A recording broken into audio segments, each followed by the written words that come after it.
तो आज की वीडियो में हम लोग कार्नोट साइकिल के बारे में पढ़ने वाले हैं। और तो कार्नोट साइकिल के अंदर मैं आपको एग्ज़ाम पॉइंट ऑफ व्यू से ही बताऊंगा कि आप लोग किस तरीके से पीवी डायग्राम, टीएस डायग्राम बना सकते हो, है ना, और किस तरीके से आप लोग एफिशिएंसी निकाल सकते हो। तो उसके बारे में हम लोग डिस्कशन करेंगे, ठीक है। तो देखो, एक छोटी सी बात मैं आपको सबसे पहले बताता हूँ कार्नोट साइकिल के बारे में ही, कि जो हमारी कार्नोट साइकिल होती है दोस्तों, ये कैसी साइकिल होती है। पहले तो मुझे आप लोग खुद बताओ, अगर मैं आपसे पूछ रहा हूँ कि कार्नोट साइकिल के बारे में, तो आप लोग मुझे ये बताओ कार्नोट साइकिल कैसी साइकिल होती है। ये आपकी गैस पावर साइकिल होती है। कैसी साइकिल होती है दोस्तों? गैस पावर साइकिल होती है। इतनी सी बात आपको सबसे पहले याद रखनी है कि कार्नोट साइकिल हमारी कैसी पावर साइकिल होती है। ये हमारी गैस पावर साइकिल होती है, ठीक है। तो मैंने यहाँ पे लिख दिया गैस पावर साइकिल। इसको हम लोग एयर स्टैंडर्ड साइकिल भी बोलते हैं। देखो, इसमें आपको याद क्या रखना है वो मेरी बात ध्यान से सुनिए। कार्नोट साइकिल के अंदर हमारी टू प्रोसेस कैसी होती हैं, वेरी स्लो प्रोसेस होती हैं, ठीक है। और दो प्रोसेस कैसे होती हैं, वेरी फास्ट प्रोसेस होती हैं। ये आपके लिए याद रखने वाली बात है कि मैंने क्या बताया, कार्नोट साइकिल के अंदर आपकी दो प्रोसेस होंगी, वो तो वेरी फास्ट प्रोसेस होंगी, और दो जो प्रोसेस होंगी वो बहुत स्लो प्रोसेस होगी। इतनी सी बात आपको याद रखनी है। और कार्नोट साइकिल किसने दी थी? ये हमारे फ्रेंच के इंजीनियर थे दोस्तों, है ना। फ्रेंच के इंजीनियर थे, उन्होंने कार्नोट साइकिल प्रपोज की थी, ठीक है। अब देखिए, इसमें प्रोसेसेस कौन कौन सी होती हैं। मेन चीज़ प्रोसेसेस की आती है। तो देखो, कार्नोट साइकिल के अंदर हमारी 4 प्रोसेस होती हैं। एक तो आपकी होती है isothermal compression with heat rejection, फिर एडियाबैटिक कंप्रेशन, है ना, जिसको हम लोग आइसेंट्रोपिक भी बोल देते हैं, फिर isothermal expansion with heat addition, last होती है हमारी एडियाबैटिक एक्सपेंशन, जिसको हम लोग आइसोट्रोपिक भी बोल देते हैं।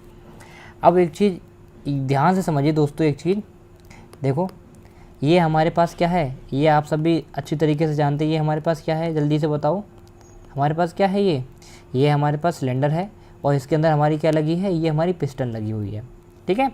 और यहाँ पे टीडीसी होता है, ये बीडीसी होता है, आप सभी ये सब जानते ही होंगे, है ना।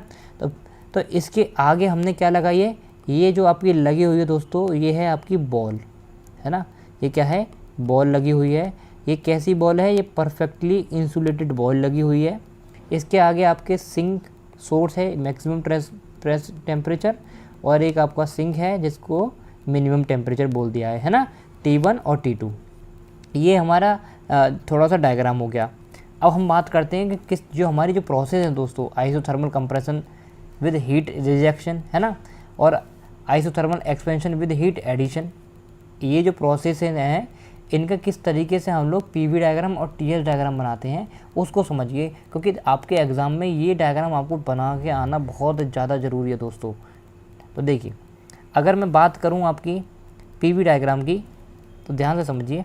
यहाँ पर सबसे पहले मैंने क्या किया, ये अपना एक ग्राफ बना लिया, ठीक है। ये आपके लिए समझने वाली बात है, इसलिए मैं आपको बता रहा हूँ। कार्नोट साइकिल में दो ही बातें आपको याद रखनी हैं। दो प्रोसेस आपकी वेरी स्लो प्रोसेस होती हैं, और दो प्रोसेस इसकी फास्ट प्रोसेस होती हैं, ठीक है। और इसका किस तरीके से हम लोग पीवी टीएस डायग्राम बनाते हैं इसको समझ लीजिए। देखो, हमने एक ग्राफ बना लिया। अब ग्राफ में आप लोगों को ध्यान देना है, दो प्रोसेस जो मैंने आपको बताई थी, कौन कौन सी बताई थी? एक तो isothermal compression with heat addition, है ना, और isothermal compression with heat rejection. तो मैंने सबसे पहले क्या बनाया, ये जो मैं ब्लू से आपको दिखा रहा हूँ, ये क्या है, हमारी आइसोथर्मल, है ना, हीट एडिशन वाली है, इसीलिए मैंने क्यू इन लिखा यहाँ पर। फिर इसके बाद क्या आएगी, अपनी एडियाबैटिक प्रोसेस आएगी। एडियाबैटिक कौन सी? कंप्रेशन वाली, है ना। यहाँ पर जो हो रहा है दोस्तों, ऊपर जो मैंने ब्लू से दिखाई, ये आपका एक्सपेंशन है, एडियाबैटिक एक्सपेंशन। यहाँ फिर क्या है दोस्तों, देखो, आइसोथर्मल प्रोसेस दोबारा से आगे नीचे, अगर मैं इसको आपको ग्रीन पेन से दिखाऊं, तो ये हमारी क्या है, आइसोथर्मल प्रोसेस है। यहाँ पर क्या हो रहा है, हीट रिजेक्शन हो रहा है। फिर हमने क्या किया, यहाँ पर एक और हमारे ऊपर बढ़े हम लोग, ये क्या है आपकी एडियाबैटिक कंप्रेशन वाली, ठीक है। तो यहाँ मैंने एडियाबैटिक लिख दिया, यहाँ भी मैंने एडियाबैटिक लिख दिया। ये हमारा आइसोथर्मल है, ये भी हमारी आइसोथर्मल है। लेकिन यहाँ पर क्या हो रहा है, हीट रिजेक्शन हो रहा है, और यहाँ पर क्या हो रहा है दोस्तों, आपका हीट एडिशन हो रहा है। अब देखो, अब इसकी कहानी आप लोग समझिए, इसमें क्या करना है आपको। देखो, ये तो हमने अपना पीवी डायग्राम बना लिया और आई थिंक आप लोगों को समझ आ गया होगा किस तरीके से हमने पीवी डायग्राम बनाया।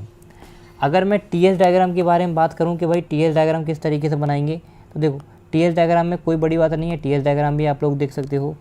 ये हमने क्या किया, अपना एक ग्राफ बनाया। ग्राफ बनाने के बाद यहाँ पर आपने टी ले लिया, यहाँ पर आपने एस ले लिया और इसका जो टीएस डायग्राम बनता है वो स्क्वायर शेप में बनता है।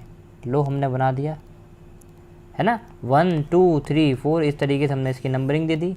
इसी तरीके से यहाँ भी आपने नंबरिंग दी है। ये आपने 1 दिया है, ये आपने 2 दिया है, ये आपने 3 दिया है, ये आपने 4 दिया है। तो मैंने क्या बताया, 1 से 2, ये 1 से 2 हो रही है आपकी कौन सी प्रोसेस है, आइसोथर्मल कंप्रेशन है, हीट रिजेक्शन वाली। तो यहाँ पर क्या हो रहा है दोस्तों, आपका हीट रिजेक्शन हो रहा है, इसीलिए यहाँ पर Q आउट लिखा हुआ है। इसीलिए यहाँ पर Q आउट लिखा हुआ है दोस्तों, ठीक है, ये Q आउट लिखा हुआ है। अब 2 से 3 मैंने आपको क्या बताया था, एडियाबैटिक कंप्रेशन। तो ये 2 से 3 हमारी क्या है, एडियाबैटिक कंप्रेशन। अब 3 से 4 मैंने आपको क्या बताया था, आइसोथर्मल एक्सपेंशन बताया था, वो भी हीट एडिशन वाली, इसलिए मैंने Q A लिख दिया। ऐसी 4 से 1 हमारी प्रोसेस हो रही है, जो मैं ऑलरेडी आपको बता चुका हूँ, एडियाबैटिक एक्सपेंशन है। तो ये हमारी 4 प्रोसेस हो गई। अब देखो, अगर मैं इसकी कैलकुलेशन की बात करूँ, देखो सबसे पहले हम लोग कैलकुलेशन करते हैं heat addition during isothermal process, है ना। जो हमारी हीट एडिशन हो रहा है दोस्तों, यहाँ पर हीट एडिशन आपका हो रहा है, इसके बारे में निकालना है हमें। तो हीट एडिशन किस में हो रहा है, 3 और 4 के बीच में हो रहा है। तो मैंने हीट एडिशन 3 से 4 लिख लिया। अब एक कहानी आप लोग याद करो, आपने अगर थर्मोडायनेमिक पढ़ी है तो वहाँ पर आपको याद होगा, जब हम फर्स्ट लॉ ऑफ थर्मोडायनेमिक लगाते हैं, याद आ रहा है थोड़ा सा, डेल क्यू बराबर D U plus del W, है ना। ये हमारा फर्स्ट लॉ ऑफ थर्मोडायनेमिक यानी कि थर्मोडायनेमिक से निकल कर आता है ये वाला रिलेशन, जब हमारा टेम्परेचर कांस्टेंट होता है। तो यहाँ पर आइसोथर्मल है, तो ऑब्वियसली बात है टेम्परेचर कांस्टेंट होगा। तो हम यहाँ पर ये वाला रिलेशन लगाएंगे, डेल क्यू बराबर D W plus del W. यहाँ से टेम्परेचर आपका कांस्टेंट हो गया, है ना। फिर अगर आप बात करोगे तो U बराबर, U जो हमारा इंटरनल एनर्जी है, ये फंक्शन होता है किसका, टेम्परेचर का फंक्शन होता है। तो यहाँ से हमारा U ये भी कांस्टेंट हो जाएगा, और जो हमारा डी यू है ये हमारा 0 हो जाएगा। तो अगर हमारा डी यू 0 हो गया दोस्तों, तो डेल डब्ल्यू जो है वो किसके बराबर हो जाएगा, डेल क्यू के बराबर हो जाएगा। वो मैंने यहाँ पर लिख दिया। और अगर मैं इसको इस फॉर्म में लिख दूँ, अगर मैं डेल डब्ल्यू को इस फॉर्म में लिखूँगा, ये आपने थर्मोडायनेमिक में अच्छी तरीके से पढ़ा होगा, MRT ln V2 अपन V1, है ना। लॉ के फॉर्म में हम इस तरीके से इसको लिखते हैं। लेकिन यहाँ पर आपको याद रखना है, यहाँ जो हमारी हीट एडिशन जो प्रोसेस हो रही है दोस्तों आइसोथर्मल वाली, ये 3 to 4 में हो रही है। लेकिन यहाँ पर क्या लिखा हुआ है, V2 अपन V1। तो आपको क्या लिखना है, V4 अपन V3 लिखना है, क्योंकि 3 to 4 में हो रही है। तो वही मैंने लिख दिया, Q in MRT3 ln V3 upon V4 upon V3। ये तो हमने हीट एडिशन निकाल दिया। इसी तरीके से हम लोग हीट रिजेक्शन निकाल लेते हैं सबसे पहले। बहुत सिंपल तरीका आपको बता रहा हूँ मैं। तो हीट रिजेक्शन हमको पता है हीट रिजेक्शन किस में हो रहा है, 1 से 2 में हीट रिजेक्शन हो रहा है। तो देखो 1 से 2 में अगर हम लगाएंगे तो सेम लगा दो, Q आउट MRT1 यहाँ पर, है ना। यहाँ 1 to 2 है तो T1 V1 अपन V2, है ना। तो इस तरीके से हमने हीट रिजेक्शन लगा दिया। आई थिंक अभी तक आपको सब समझ आया होगा कि किस तरीके से हम लोग हीट एडिशन निकाल रहे हैं आइसोथर्मल प्रोसेस के लिए, और किस तरीके से हम लोग हीट रिजेक्शन निकाल रहे हैं आइसोथर्मल प्रोसेस के लिए। अब हम आगे बढ़ते हैं, है ना। तो देखिए दोस्तों, अगर हम आगे बढ़ेंगे तो यहाँ पर आप अगर देख पा रहे हो, देखो अब हम क्या करेंगे, 2 से 3 के बीच में। देखो अब यहाँ पर हमने क्या किया, 2 से 3 में गए। देखो अगर मैं 2 से 3, आपको पता है एडियाबैटिक प्रोसेस है, और एडियाबैटिक प्रोसेस के लिए हम लोग क्या लगाते हैं, T2 V2 गामा -1, है ना, V2 की पावर गामा -1, यहाँ पर T3 V3 की पावर गामा -1, है ना। ये रिलेशन हमारा कहाँ से आता है, थर्मोडायनेमिक से आता है। तो यहाँ पे हम लोग ने क्या किया, V3 ये है अपना, तो V3 ये वाला V2 इधर ले आए गामा -1, यानी कि जो गामा -1 वाला जो आपका है ना, गामा -1 वाली जो है, तो इनको एक तरफ लिया है हम लोग, और सेकंड तरफ हमारा दूसरा वाला रह गया। सेम हमने यही किया है। तो ये गामा -1, ये गामा -1, यहाँ पर आपका गामा -1 आ गया, ये V2 है, ये V3 है, तो V3 अपॉन V2 हो गया। यहाँ से T2 और ये T3 इसके नीचे आ गया, सिंपल सी बात। इसी तरीके से दोस्तों हम लोग क्या करेंगे, यहाँ पर 1 और 4 आपको पता है एडियाबैटिक प्रोसेस थी, है ना। तो यहाँ पर भी सेम हम लोग लगा देंगे एडियाबैटिक प्रोसेस के लिए। याद करो थर्मोडायनेमिक में हम लोग कौन सी रिलेशन लगाते थे, T1 V1 की पावर गामा -1, यहाँ पर T4 V4 की पावर गामा -1, ये हमने लगा दिया। अब गामा -1 और गामा -1 एक साइड हमने लिख लिया V1/V4, है ना, V1/V4 गामा -1 ये हमने लिख दिया। फिर यहाँ पर T4 था और T1 इसके नीचे ले आए हमने, यहाँ लिख दिया T1। ये आपको समझ आ गया होगा। और एक चीज़ अगर ग्राफ से नोटिस करोगे, हमने ग्राफ किस तरीके से बनाया था, हमने ग्राफ दोस्तों इस तरीके से बनाया था। यहाँ पर ये कुछ प्रोसेस थी आपकी, है ना, ये हमने ग्राफ बनाया था इस तरीके से। तो आप लोगों को पता है ये हमारा क्या था, ये हमारा 4 था, ये हमारा 3 था, है ना, ये हमारा 2 था, ये हमारा 1 था। तो ये देखो T3 को हम लोग T3 को हम लोग T4 के बराबर लिख सकते हैं, ऐसे T1 को हम लोग T2 के बराबर लिख सकते हैं, है ना, लिख सकते हैं ना। तो वही मैंने यहाँ पर लिखा है दोस्तों। अब हम लोगों को क्या करना है, ये जो आपका दे रखा है V3/V2, है ना, तो इसको बस हमने अरेंज करना है, कुछ इस तरीके से अरेंज करना है कि दोनों की पावर एक चीज़ बड़ी बराबर हो जाए। देखो मैंने कैसे अरेंज किया, ये V3/V2 है, ये मैंने ऐसे ही रहने दिया।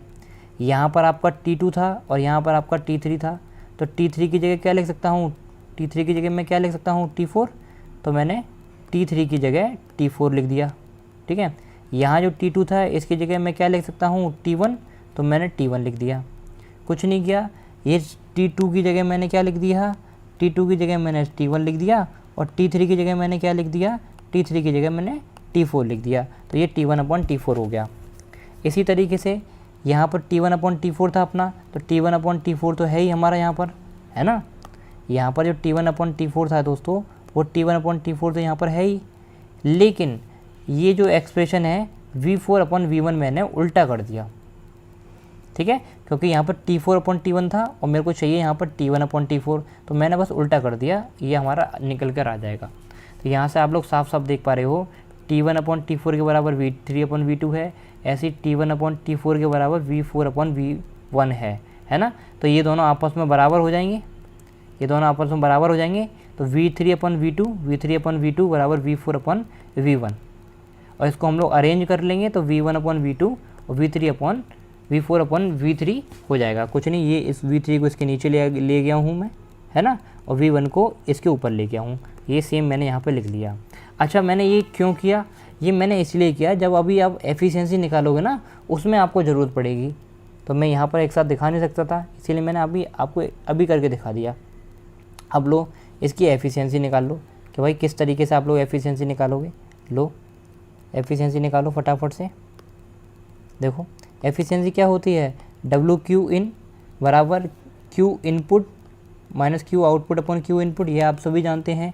और Q इन हमने स्टार्टिंग में निकाला था, क्या निकाला था, याद करो हमने स्टार्टिंग में जो Q इनपुट निकाला था वो क्या निकाला था, हैं, याद करो फटाफट से याद करो। हमने Q इनपुट निकाला था अपना, क्या निकाला था, MRT3 ln V4/V3, है ना। स्टार्टिंग में हमने Q इनपुट ये निकाला था, तो मैंने वही लिख दिया MRT3 ln V4/V3, ये हमने Q इनपुट लिख दिया। इसी तरीके से Q आउटपुट हमने निकाला था क्या निकाला था, MRT1 ln V1/V2, है ना, ये हमने Q आउटपुट निकाला था, तो V1/V2 हमने ये लिख दिया। यहाँ पर Q इनपुट हमने सेम ये लिख दिया VRT3 ln V4/V3। और अभी आपने ऊपर देखा ही था थोड़ी देर पहले, है ना, क्या देखा था, देखो मैं दोबारा दिखा देता हूँ। इन सबको मैंने क्या कर लिया था, यहाँ पर इन सबको मैंने क्या कर लिया था, देखो दोस्तों सबको मैंने बराबर कर लिया है ना। ये मैंने अभी बराबर करके दिखा दिया था आपको, तो वही चीज़ मैंने यहाँ पर लिख दी। ये बराबर करने के बाद दोस्तों देखो यहाँ पर जो आपका MR था, MR से MR तो कट गया, लो सारे MR कॉमन होके कट गए, है ना। V4/V3 ये भी कट गया, V1/V2 V4/V3 ये सब आपस में कट जाएंगे, जो मैंने आपको बता चुका हूँ अभी, है ना। ऊपर ln से ln कट जाएगा, ये सारे ln कट जाएंगे।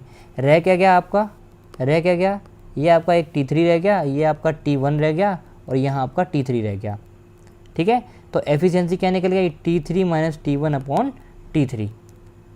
और इसको आप लोग इस तरीके से भी लिख सकते हो, हमारी जो कार्नोट की एफिशिएंसी है 1 - T1/T4 T3, है ना, 1 माइनस T1 अपॉन T3।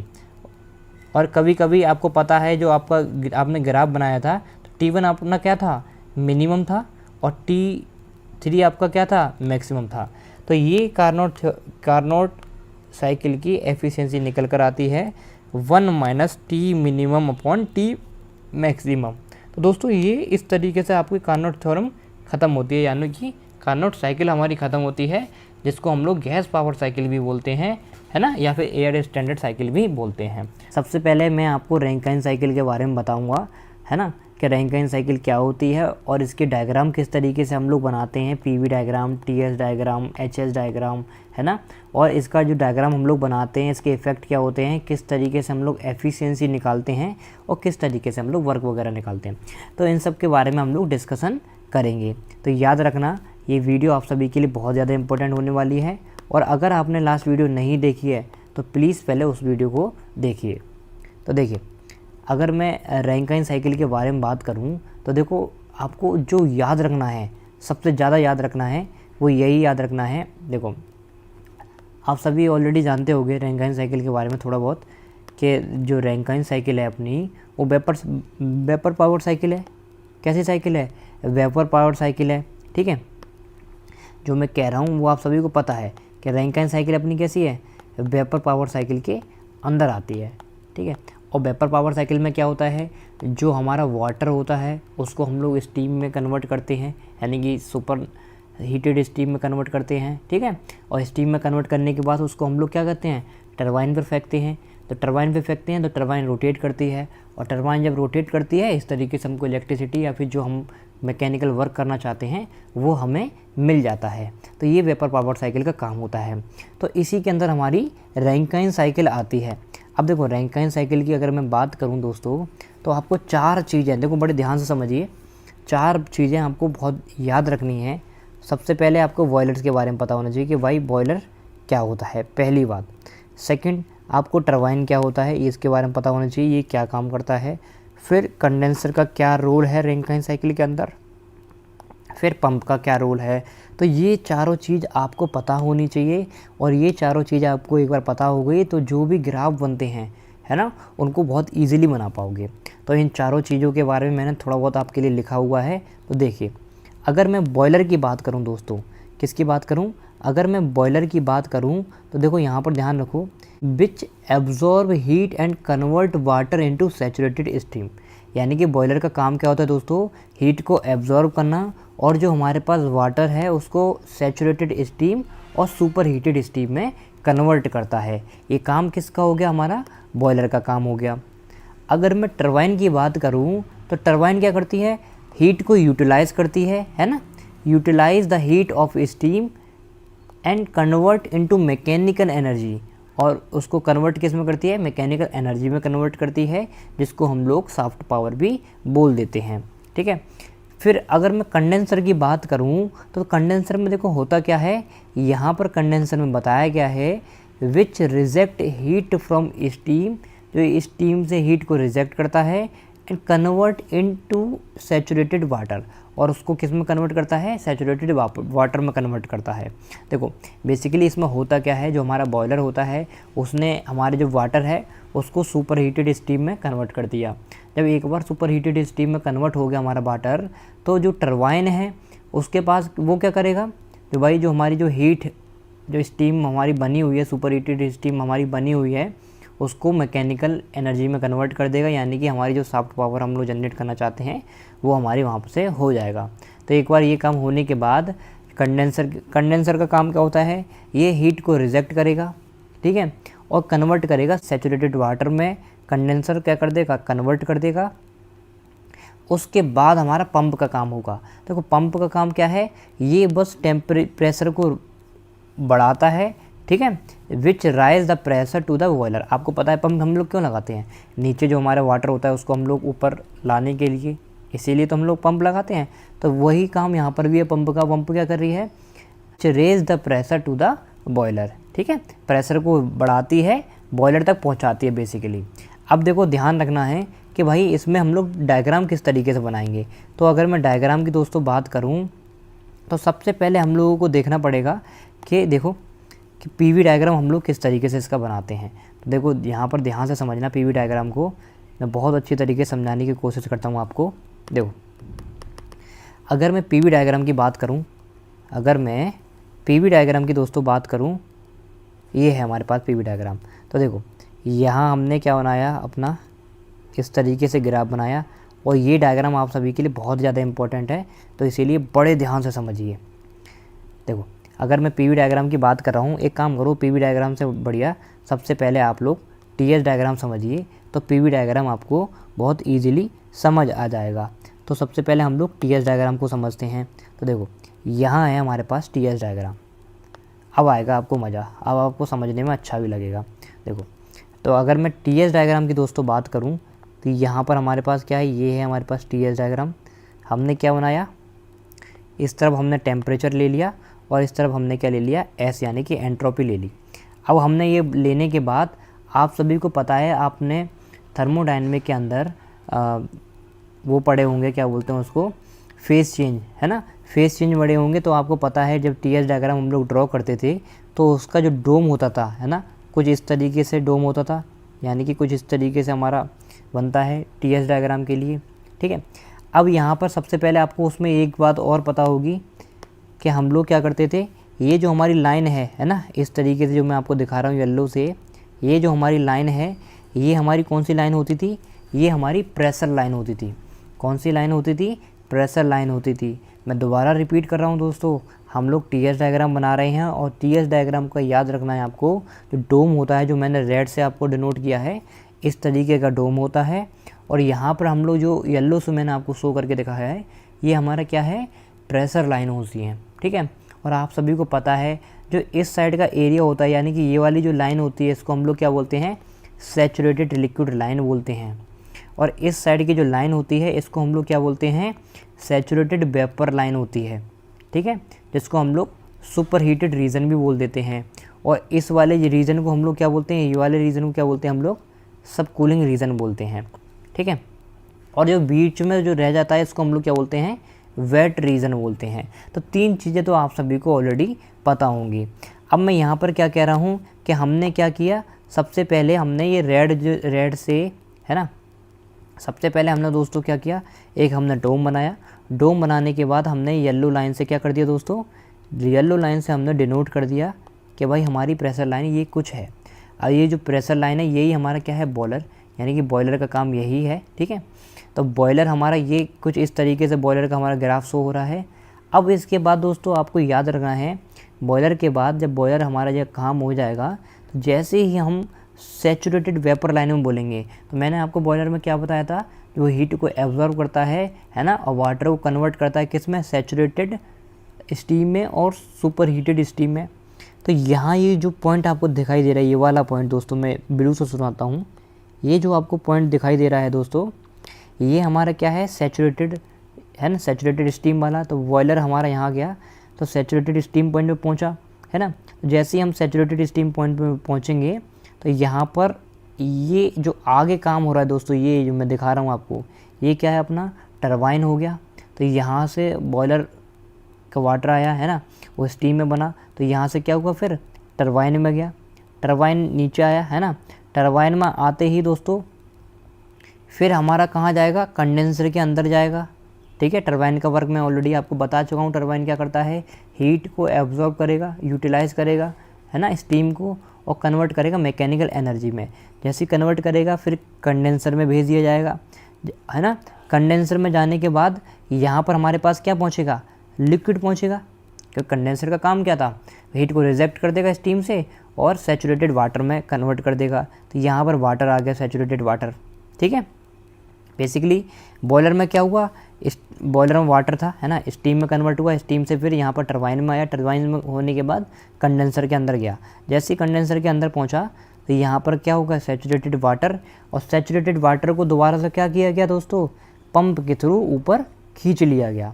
ठीक है, तो ये तो हमारा सैचुरेटेड स्टीम वाला केस हो गया।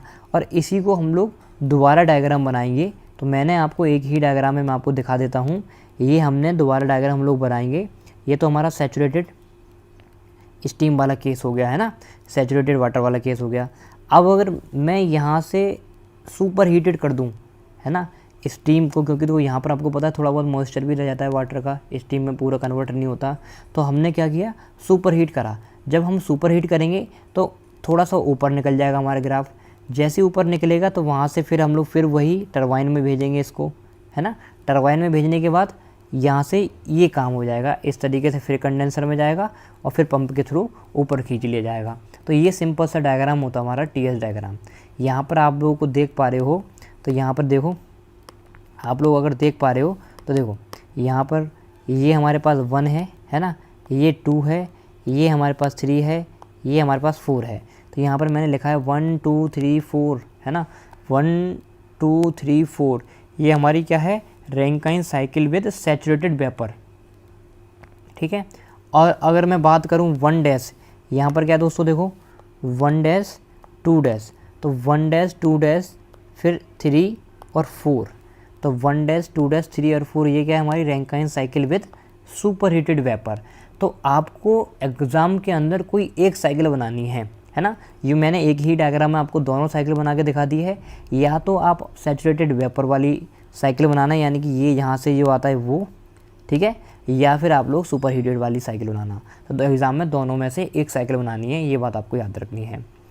अब हम बात करते हैं हमारी PV डायग्राम की तरफ बढ़ते हैं हम लोग, कि PV डायग्राम क्या होता है। तो देखिए, अगर मैं PV डायग्राम की बात करूं दोस्तों, देखो ये इसको मैं साइड से करता हूं थोड़ा सा।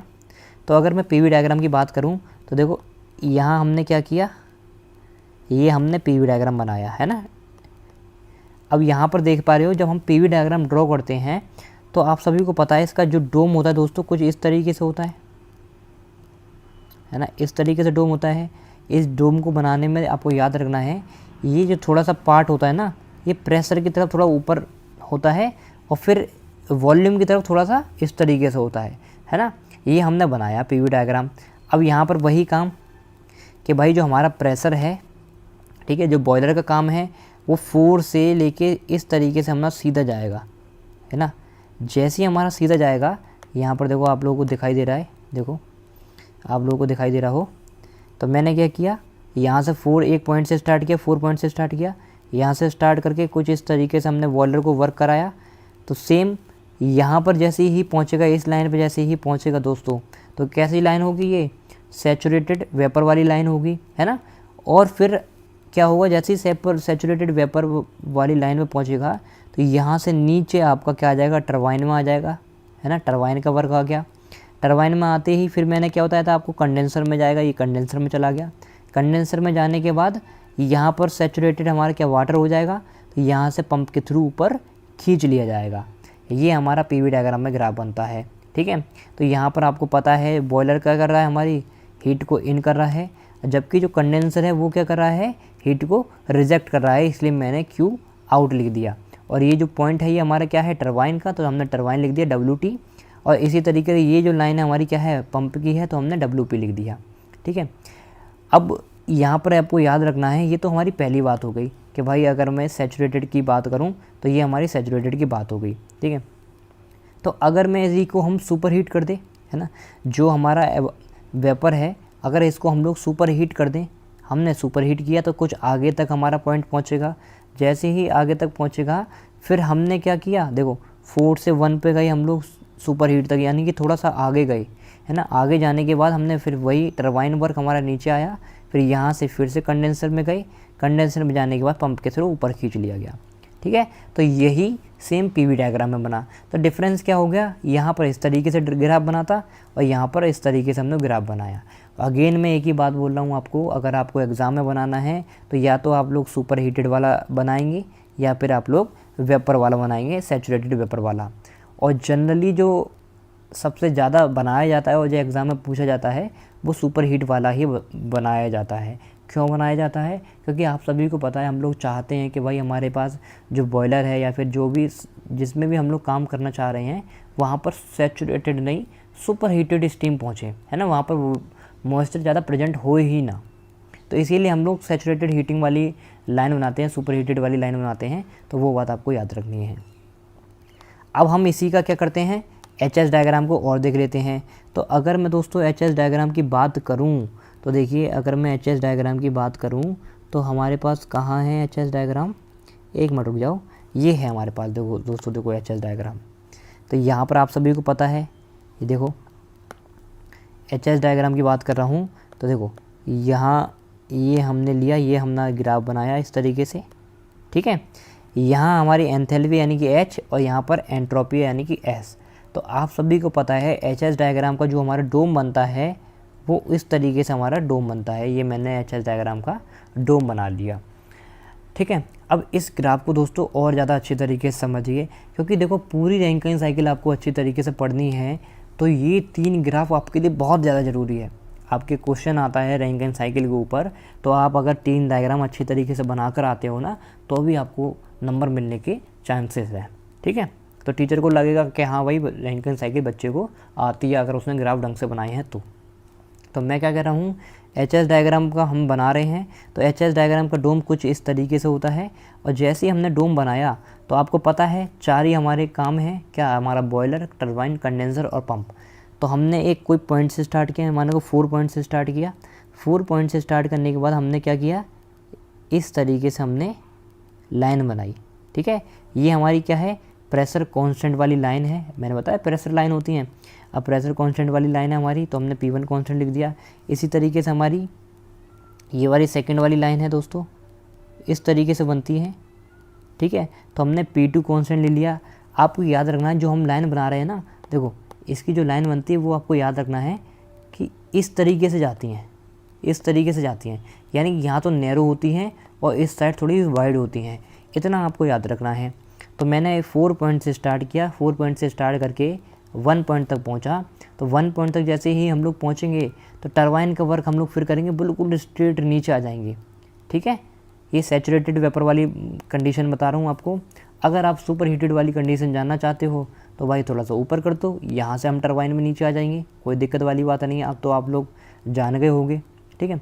फिर जैसे ही हम 2 पर आएंगे, यहाँ से हम लोग कहाँ जाएंगे, 3 की तरफ जाएंगे। तो आप मुझे बताओ ये क्यू आउट हो रही है, कहाँ पर हो रही है, बताओ जल्दी फटाफट बताओ। कंडेंसर के अंदर हो रही है ना, और ये हमारी बॉयलर के अंदर हो रही है क्यू इन। फिर यहाँ पर हमारी जैसे ही वाटर पहुँचेगा सैचुरेटेड वाटर, यहाँ से हम पंप के थ्रू ऊपर कर लेंगे, ठीक है। तो अगर मैं यहाँ से लिखना चाहूँगा 1, देखो 1 2 3 4, 1 2 3 4 हमारी क्या है, सैचुरेटेड, क्या है दोस्तों, सैचुरेटेड वाली लाइन है हमारी, ठीक है। और अगर मैं बात करूँ यहाँ से 1 डैश 2 डैश 3 और 4, 1 डैश 2 डैश 3 और 4 की बात करूँ तो ये सुपर हीटेड वेपर वाली लाइन है। तो इस तरीके से हम लोग एच एस डायग्राम बनाते हैं। तो ये 3 डायग्राम आप सभी के लिए बहुत ज़्यादा इम्पोर्टेंट है। आप इन डायग्राम को बनाने के बाद अगर आप लिखना चाहते हो कि भाई किस तरीके से हम लोग लिखेंगे, तो देखिए मैं आपके लिए लिख के भी लाया हूँ। एक बार डायग्राम बनाना, डायग्राम बनाने के बाद आप लोग इस तरीके से लिख सकते हो इसको। जैसे देखो मैंने यहाँ पर लिखा है कि 1 और 2, अगर मैं उसकी बात कर रहा हूँ, नॉर्मल वाले डायग्राम की बात कर रहा हूँ जो मैं हमने सबसे पहले डायग्राम बनाया था, है ना। हमने सबसे पहले इस तरीके का डायग्राम बनाया था, ये कुछ इस तरीके का हमने डायग्राम बनाया था दोस्तों, ठीक है। तो मैंने कोई एक ग्राफ ले लिया, तो मैं क्या कह रहा हूँ 1 से 2, ये हमारा 4 था, आप सभी को पता है। ये हमारा क्या था, 4 था, है ना, है ना। ये हमारा क्या था, 3, ये हमारा 1, ये हमारा 2 था। तो 1 से 2 हमारा क्या हो रहा था, रिवर्सिबल एडियाबेटिक एक्सपेंशन, ठीक है।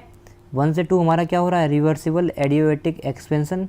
और किसमें, टरबाइन के अंदर। देखो हमने नंबरिंग गलत ले ली, हमने जो नंबरिंग ली थी, देखो मैं आपको दिखा देता हूँ, सबसे बेस्ट तरीका यही है, दिखा दो। हमने नंबरिंग क्या ली थी, ये हमने 1 माना था, है ना। ये हमने क्या माना दोस्तों, 1 माना था। टरबाइन वाला देखो वर्क अगर आप देख पा रहे हो दोस्तों, ये टरबाइन वाला वर्क है, यही तो है। तो 1 और 2 से टरबाइन वाला वर्क है ना, 1 और 2। फिर यहाँ कंडेंसर 2 और 3 के बीच में है, और पंप हमारा 3 और 4 के बीच में है, यही तो है। तो वही चीज़ हमने यहाँ पर लिखी है। क्या लिखी है, देखिए यही कि रिवर्सिबल एडियाबेटिक एक्सपेंशन हो रहा है दोस्तों। क्या हो रहा है, रिवर्सिबल एडियाबेटिक एक्सपेंशन हो रहा है। इसको हम लोग आइसेंट्रोपिक एक्सपेंशन भी बोल रहे हैं, ठीक है। क्या बोल रहे हैं, एडियाबेटिक एक्सपेंशन भी बोल रहे हैं।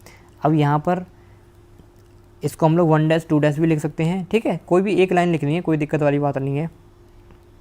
2 से 3 की अगर मैं बात करूं तो यहाँ पर कांस्टेंट प्रेशर पे हीट रिजेक्शन हो रहा था कंडेंसर के अंदर, वो मैं आपको बता चुका हूँ। 3 और 4 की अगर मैं बात करूँ, ये रिवर्सिबल एडियाबैटिक कंप्रेशन है, कंप्रेशन हो रहा था, आप सभी को पता है, ठीक है। फिर 4 से 1 की बात करूँ, यहाँ पर हीट एब्जॉर्प्शन हो रहा था बॉयलर के पास। तो ये मैंने आपको टीएस डायग्राम से बता दिया। अगर मैं एफिशिएंसी की बात करूँ तो आप सभी को पता है एफिशिएंसी जो होती है नीटा, जिसको हम नीटा बोलते हैं, क्या बोलते हैं, नीटा बोलते हैं। अब नीटा का क्या रोल है, W net upon Q input, ठीक है। जितनी हमने हीट दी और कितना हमको वर्क मिला, तो एफिशिएंसी इस तरीके से निकालते हैं। ये सब आप लोग जानते हैं ऑलरेडी कि भाई एफिशिएंसी हम लोग इस तरीके से निकालते हैं। तो डब्ल्यू नेट हमारा क्या है, क्यू इनपुट, जितनी हमने क्यू हीट दी है और उसमें से जितनी हीट निकली है उन दोनों को माइनस कर देंगे तो डब्ल्यू नेट निकल कर आ जाएगा हमारा, और क्यू इनपुट तो हमारा है ही, ठीक है। अगर मैं नीटा की बात करूँ एफिशिएंसी की, तो यहाँ से 1 है ना, क्यू इनपुट कॉमन ले लिया है तो Q out upon Q input, ये हमारा ऐसे इस तरीके से हम लोग कर सकते हैं, कोई दिक्कत वाली बात नहीं है। अगर मैं क्यू आउट की बात करूँ तो हीट आउट कहाँ पर हो रही थी हमारी, आपको पता है पंप के अंदर हो रही थी, है ना। हीट आउट किस में हो रही थी, पंप के अंदर हो रही थी। तो हमने क्या ले लिया, H2 माइनस H3 हम Q हीट आउट लिख सकते हैं। और हीट इनपुट हमारी कितने में हो रही थी, 1 और 4 के बीच में हो रही थी, तो H1 माइनस H4 हमने ले लिया। तो इस तरीके से हम लोग रैंकिन साइकिल की एफिशिएंसी निकाल सकते हैं। तो ये एफिशिएंसी का फॉर्मूला आपको याद रखना है।